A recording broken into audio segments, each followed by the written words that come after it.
Olá, meninas! A paz do Senhor, tudo bem?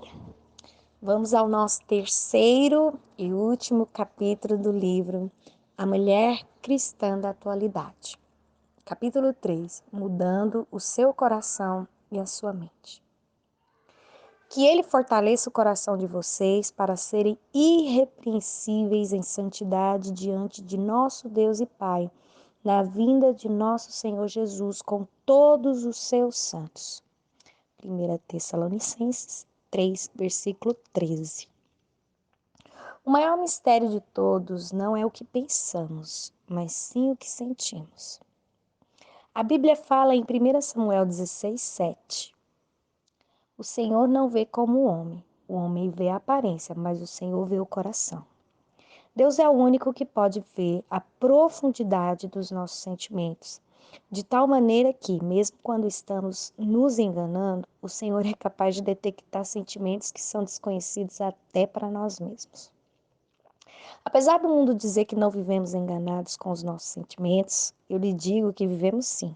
Somos mestres em mascarar nossa verdadeira intenção diante de algumas situações. Quantas vezes implicamos com uma mulher por achá-la mais bonita e interessante que nós? Dizemos que não gostamos dela porque é metida, esnobe, mas na realidade o sentimento que temos contra ela é inveja. Todo mundo algum dia passou por isso ou ainda passa, mas nós preferimos mascarar o sentimento negativo do que aceitar que estamos erradas em sentir algo que não provém de Deus, procurando a cura para os nossos corações e assim buscar a santidade na presença do Senhor. Dizemos a nós mesmas e conseguimos acreditar em palavras, mas Deus não se engana. Ele conhece o mais profundo dos sentimentos. Ele sabe o nome do verdadeiro sentimento, mesmo que você repita mais de 1000 vezes que é outra coisa. Mulheres são mais tentadas nesse aspecto porque vivemos numa competitividade infantil umas com as outras. Queremos sempre ser as melhores, as mais elegantes, atraentes, imponentes. E quando vemos que alguém ameaça tirar a atenção que queremos de outras pessoas, isso invade o nosso coração e assim começamos a implicar com a pessoa. Mas não dizemos de fato que estamos incomodadas, mas sempre colocamos os defeitos na outra pessoa, na ameaça, nunca em nós. Agimos da mesma forma em nossa casa, com marido, filhos e toda a parentela. Somos as primeiras a orar pedindo pela transformação dos outros que estão fora da nossa expectativa de perfeição. Mas falhamos com o Senhor, porque na realidade também precisamos de ajustes, reparo e conserto. Nosso coração não tem sido invadido por superficialidades que não condizem com os padrões de Deus para nós. Queremos que o outro seja perfeito para nós, mas nunca admitimos que não somos perfeitas. Pois mudança implica em reconhecer erros e a nossa altivez impede que abramos os olhos para os nossos próprios defeitos. Reclamamos de filhos, marido, pais e de todos. Pedimos ao Senhor por mudanças, mas na realidade Deus quer mudar algo em nós primeiramente. Nosso coração está tão endurecido quanto daqueles por quem oramos. Fazemos muitas coisas ao Senhor com o botão de automático ligado, mas o nosso coração muitas vezes não quer fazer aquilo por boa vontade. Sabemos que precisamos ser submissas aos maridos, às vezes até somos, mas não de coração. Só nas atitudes, e Deus não requer que as coisas sejam assim. Tudo que fazemos a Deus e aos irmãos precisa ser com o coração cheio de amor e bondade. Senão estamos sendo insubmissas da mesma forma, porque Deus não julga pela aparência, Ele julga pelo coração. Está escrito em 1 Samuel 16, versículo 7.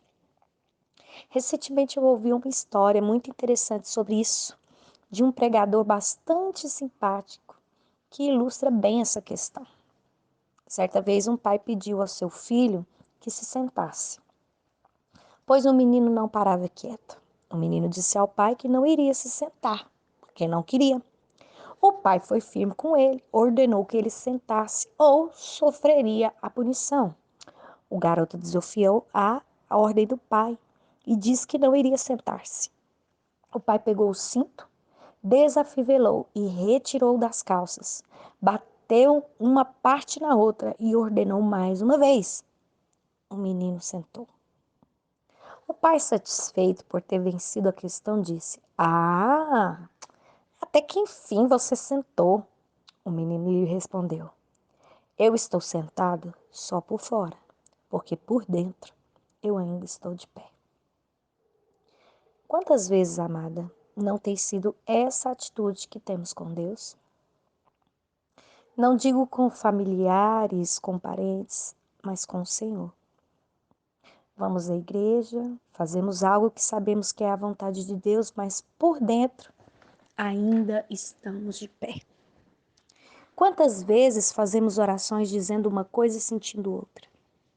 Quantas vezes abrimos a boca para dizer algo que seria correto para uma serva dizer, mas na realidade nossos sentimentos contradizem todas aquelas palavras que acabamos de proferir.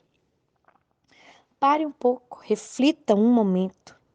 Há quanto tempo você tem vivido algo e sentido outro? Há quanto tempo você faz coisas da maneira que agrada a Deus, mas por dentro seu coração se sente injustiçado em sempre fazer o bem e receber o mal em troca? Deus não disse que deveríamos nos conformar com os sofrimentos e tristezas do mundo.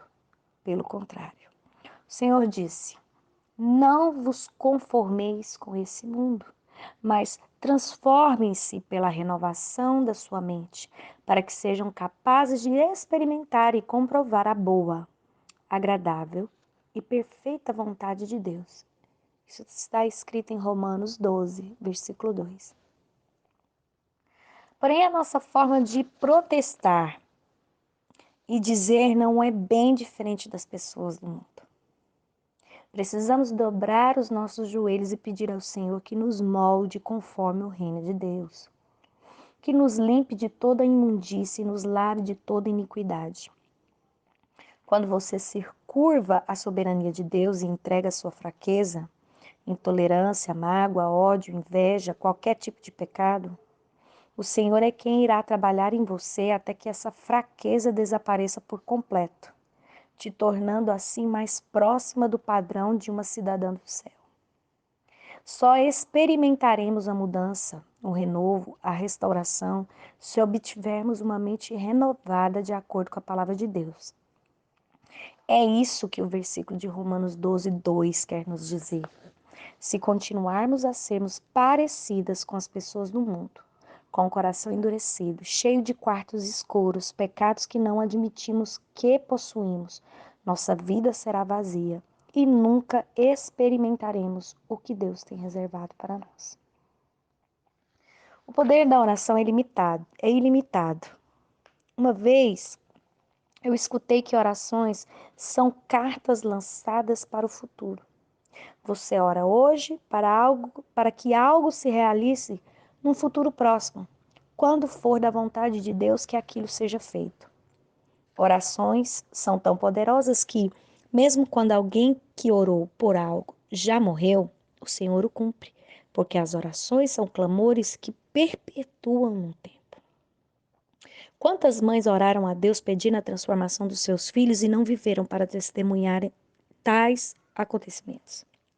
Quantos pastores desejaram algo para os seus ministérios e morreram antes mesmo de ver tudo acontecer? Mas Deus foi fiel em cumprir, não no tempo daquele que orou, mas no tempo dele. Sim, assim nossas orações são, elas perpetuam no tempo. Independente de nossa existência, o Senhor cumprirá o desejo do nosso coração, mas da maneira dele, no momento dele, conforme a vontade dele.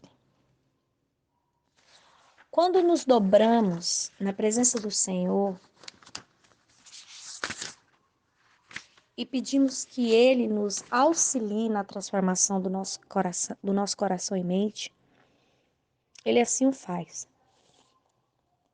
Assim como os nossos parentes precisam ser tocados por Deus para obterem uma iluminação que os trarão as mudanças que são necessárias para obterem a vida eterna, nós também, mulheres cristãs, precisamos do mesmo toque para nos tornar mulheres conforme o coração de Deus.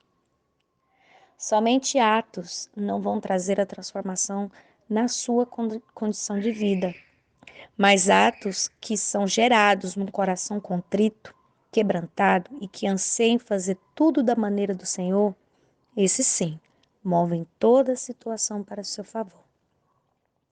Mas, graças a Deus, porque embora vocês tenham vivido escravos do pecado, passaram a obedecer de coração a forma de ensino que lhes foi transmitida. Sabemos que está escrito em Romanos 6, versículo 17. Sabemos que o Senhor Jesus passou por essa terra, nos transmitindo ensinamentos e fazendo com que a humanidade entendesse que há padrões de comportamento que não agradam a Deus. A consequência de nossas péssimas atitudes nos deixam de fora do céu. Porém, vemos que o apóstolo Paulo enfatiza como é importante obedecermos de coração. Jesus não nos chamou para sermos seus servos, mas ele nos convida a ser seus amigos. Isso está escrito em João 15, versículo 14. Qual é a diferença de um servo e um amigo? Você contrata uma auxiliar doméstica e a pede para fazer o trabalho de uma determinada maneira. Ela o fará porque está sendo paga por isso, ou ela fará porque isso te deixará feliz. Se você precisar de algo além das funções da sua funcionária, ela fará de bom grado. E se uma grande amiga souber da sua necessidade, ela hesitará em lhe ajudar? Essa é a diferença que o Senhor requer de nós, a obediência de coração, por amor, e não apenas por sabermos que é certo a fazer. Um servo, um funcionário, faz coisas para você de olho no grande prêmio, naquilo que virá das suas mãos, e o nome disso é interesse. Deus não quer que você interessada naquilo que Ele pode lhe dar, mas Ele quer que você esteja em seu coração disposta a passar por cima das suas próprias vontades para satisfazer a dele.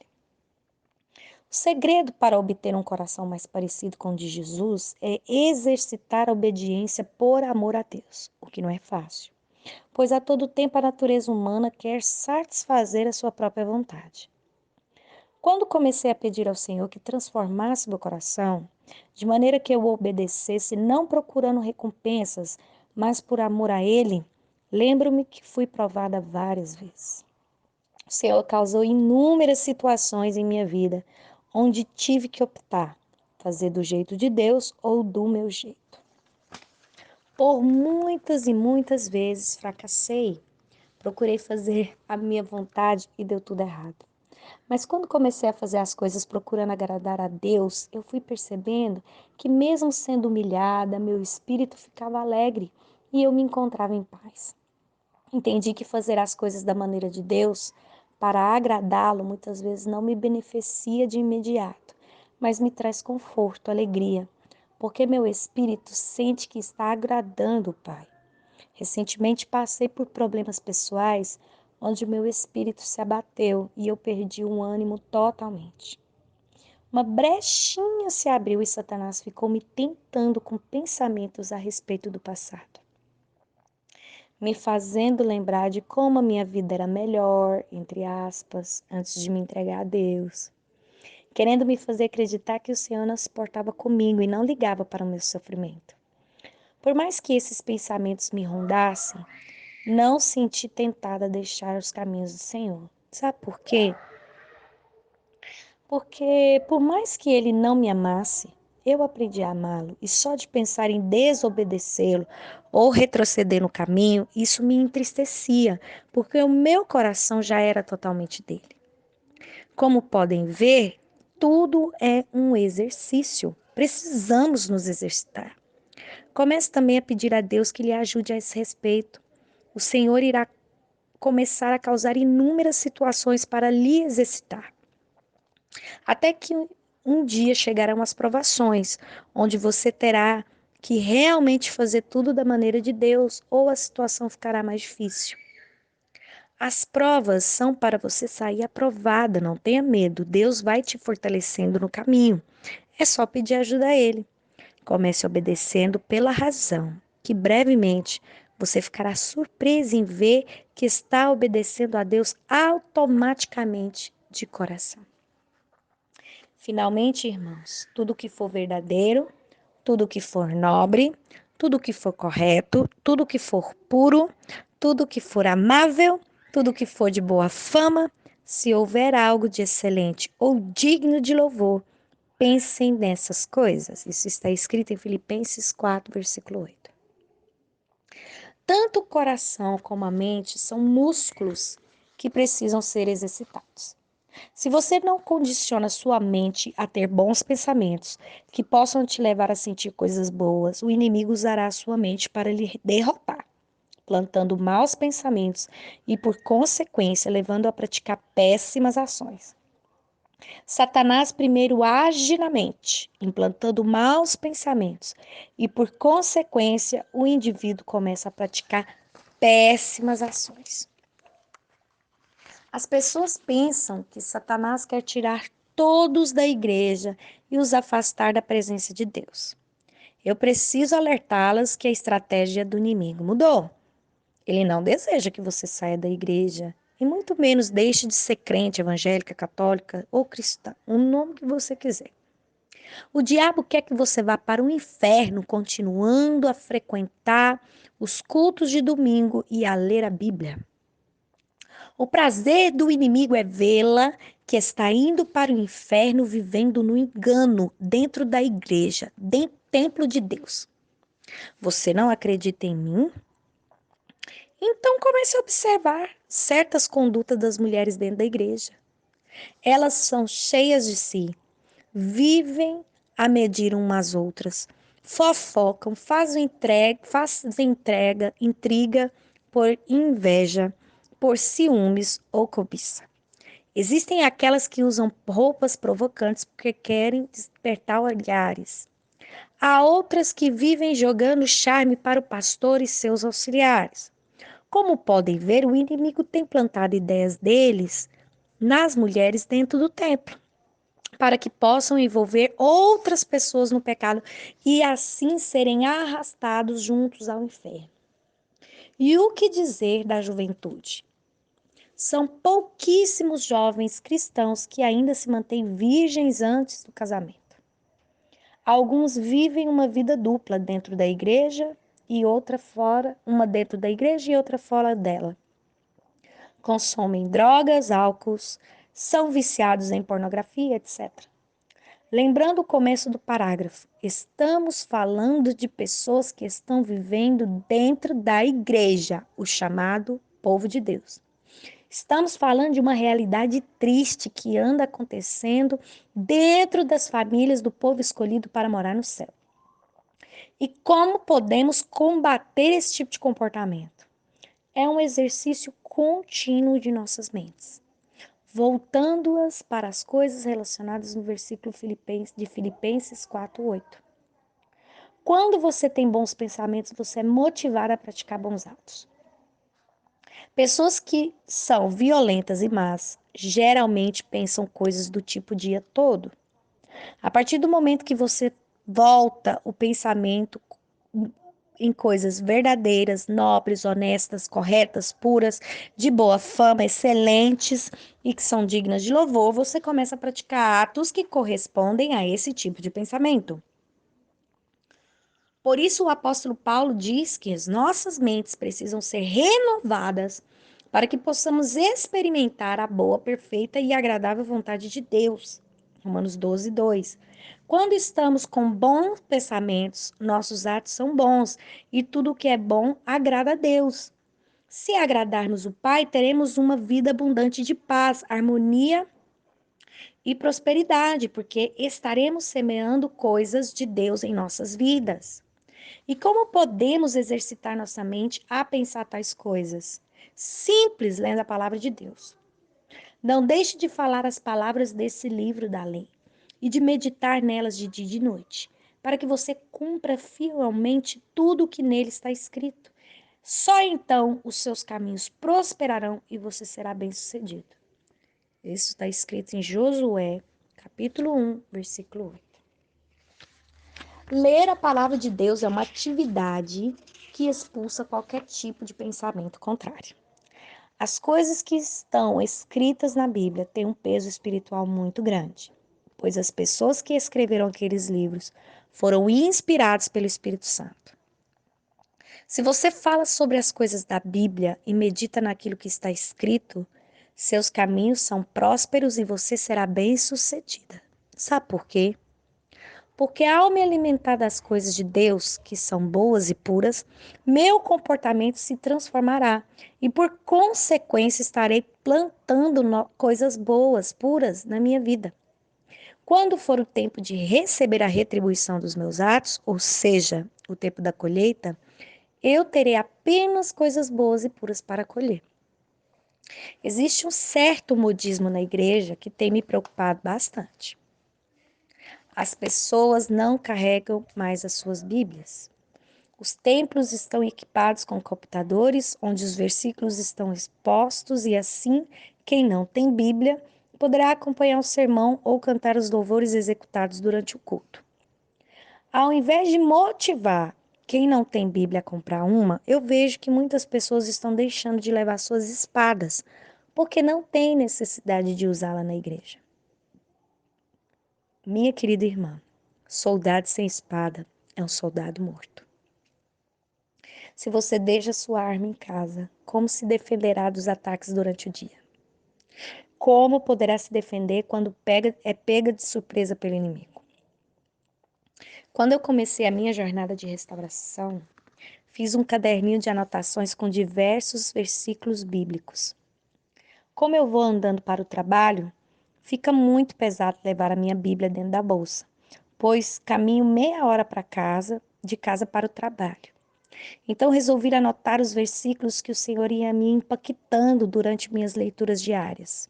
Sim, amada, eu leio a Bíblia todos os dias. Da mesma forma que eu preciso de comida para manter o meu corpo funcionando, é preciso ler a palavra de Deus para que o nosso espírito não pare de funcionar, de estar conectado com o Senhor. Quando eu estava triste, chorando no meu trabalho pelos problemas ocorridos na separação, eu abria aquele caderninho e ia me fortalecendo, até que as lágrimas cessavam e eu conseguia sorrir novamente, pois Deus ia me acalmando, me acalentando naquele momento. Se eu não tivesse aquela ferramentazinha em minhas mãos, não sei o que poderia ter acontecido comigo. O inimigo é muito astuto, sujo, bom argumentador. Facilmente nos engana quando não estamos firmes na fé. E quando se está ferida, machucada por um grande problema, ele tenta te desanimar ao máximo, só para ver a sua ruína. Estudos mostram que para fazer com que uma atividade se torne hábito permanente, a pessoa precisa exercitar aquilo durante 21 dias. Depois desse período, sua mente começará a sentir necessidade para ver seu corpo praticando tal atividade.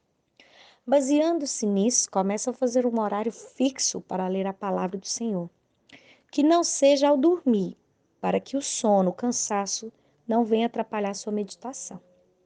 De preferência, escolha um momento em que você possa ficar a sós com Deus para meditar na palavra e orar. Quando comecei a fazer isso na minha vida, algo lindo e extraordinário aconteceu. Minha visão espiritual começou a se abrir e eu tive entendimento da palavra através da revelação pelo Espírito Santo. Muitas pessoas acreditam que eu tenho um curso de teologia e outras são convictas em pensar que eu sou pastora de alguma igreja. Quando eu digo que nunca fiz curso e muito menos sou pastora, todos se surpreendem, porque minhas ministrações são profundas e causam um impacto muito grande nas pessoas que leem meus textos. É difícil até de descrever como surgem os ensinamentos que escrevo. Algumas vezes é como se os meus dedos criassem vida própria. E eu só vou ter consciência do que escrevi depois que termino de digitar todas as palavras. Eu consigo conectar minha mente ao Espírito Santo e deixar ele me levar, ele me ditar o que tem que escrever, o que falar. Posso garantir que não há nada melhor do que receber instruções e ensinamentos do Espírito Santo. Quando você exercita sua mente a pensar coisas do Espírito, coisas sobrenaturais acontecem. Sonhos proféticos, revelações, visões, tudo isso será apresentado para você se começar a exercitar sua mente, lendo a palavra e se conectando com Deus de maneira íntima. Você não precisa de profetas, pastores para receber uma orientação de Deus. Só basta fazer contato com Ele todos os dias, entregar suas dúvidas, questionamentos e anseios nas mãos do Senhor. E Ele mesmo te responderá todas as coisas. Quanto mais dependemos dele, mais ele se aproxima e nos ajuda. Faça isso e seja abençoada por maravilhosas coisas vindas das mãos de Deus. Algumas coisas também precisam ser evitadas para que você adquira uma mente transformada em Cristo. Comece a elencar todas as suas atividades e pense de forma que isso está glorificando, se isso está glorificando o nome do Senhor na sua vida. Por exemplo, quais são os programas de televisão que você tem assistido? Que tipo de filmes você gosta? Terror? Amada, filmes de terror são verdadeiros canais para que a manifestação do mal venha sobre nossas vidas. É só você pensar da seguinte forma: uma mente que cria aquele tipo de história é cheia do Espírito Santo? Uma pessoa que escreve tais histórias tem comunhão com Deus? Ninguém que seja cheio do Espírito Santo conseguiria ter inspiração para fazer uma história de terror. Deus é amor, vida, bondade e não massacre, maldade e carnificina. Que tipo de passeios você gosta de fazer? Vai a bares, baladas e coisas do tipo? Você consome bebida alcoólica? Escuta música secular? Essas coisas atrapalham e muito o desenvolvimento da nossa espiritualidade. A Bíblia diz que temos que ter santidade, senão não veremos a Deus. Está escrito em Hebreus 12, versículo 14. Ao contrário do que a maioria das pessoas pensam, santo não é uma pessoa sem pecados. Isso é impossível.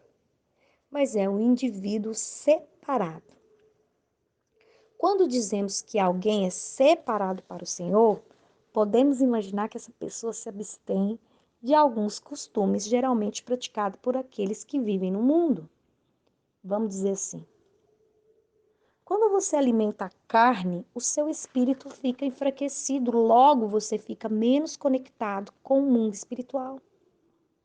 Essa separação é para justamente fazer com que as coisas do espírito se tornem mais latentes e assim a carne é enfraquecida.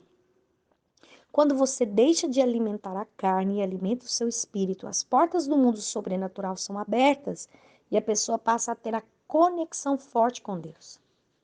Eu já fiz diversas experiências a esse respeito. Muitas vezes, quando ouço determinados assuntos ou vejo certas programações televisivas, até minhas orações são prejudicadas. É como se eu não conseguisse nem falar corretamente com Deus. Porque quando a carne está alimentada, o espírito, que é o que te conecta com Deus, fica enfraquecido. Por isso, nós cristãos temos o hábito de fazer jejum. O fato de deixar de comer não é para fazer um sacrifício a Deus, e sim obter a atenção dele. Fazemos o jejum para enfraquecer a carne e assim fortalecer o espírito, para termos uma conexão mais forte com o mundo espiritual, para ter uma comunhão forte com Deus. Precisamos saber quais são as nossas prioridades. Uma coisa eu lhe digo: se você quer ter uma comunhão forte com Deus, algo que você jamais presenciou em sua vida, precisa se santificar, ou seja, se separar para Deus. Uma coisa você pode ter certeza: todo o sacrifício valerá a pena. Tudo aquilo que eu deixei para obter mais comunhão com Deus, descobri que na realidade não eram coisas tão importantes. Quando você se aproxima de Deus e percebe que Ele é tudo o que você precisa, coisas vão ficando menos importantes. Faça a prova. Renove sua mente e viva as coisas que Deus planejou para a sua vida. Você jamais se arrependerá. Vai por mim. Essa é uma experiência que irá te marcar até você chegar à eternidade.